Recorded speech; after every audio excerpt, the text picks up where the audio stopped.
এটা 100% সত্য কথাই যে যখন কোনো বাচ্চা পৃথিবীতে নতুন জন্মগ্রহণ করে তখন তখন পৃথিবীর ওজন এক বিন্দু পরিমাণ বাড়ে না। এমনকি কেউ মারা গেলেও দুনিয়ার ওজন একদমই কমে না। বড় বড় যন্ত্রপাতি এমনকি বড় বড় গাড়ি বানানোর পরেও পৃথিবীর ওজন এক বিন্দু পরিমাণ বাড়ে না। কেননা এগুলো আগে থেকেই পৃথিবীতে এক্সিস্ট করতো। তাহলে আসলে পৃথিবীর ওজন বাড়ে কিংবা কমে কিভাবে? আসলে এর মূল কারণ হচ্ছে গ্যাস। কেননা প্রতি বছর প্রায় 1 লাখ টন হাইড্রোজেন এবং হিলিয়াম গ্যাস স্পেসের মধ্যে উড়ে যায়।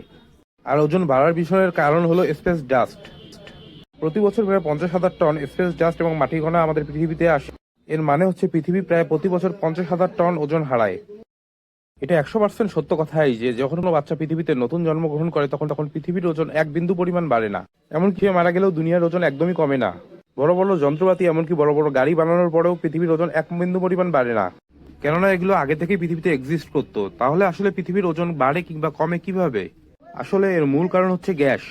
কেননা প্রতি বছর প্রায় 1 লাখ টন হাইড্রোজেন এবং হিলিয়াম গ্যাস স্পেসের মধ্যে উড়ে যায়।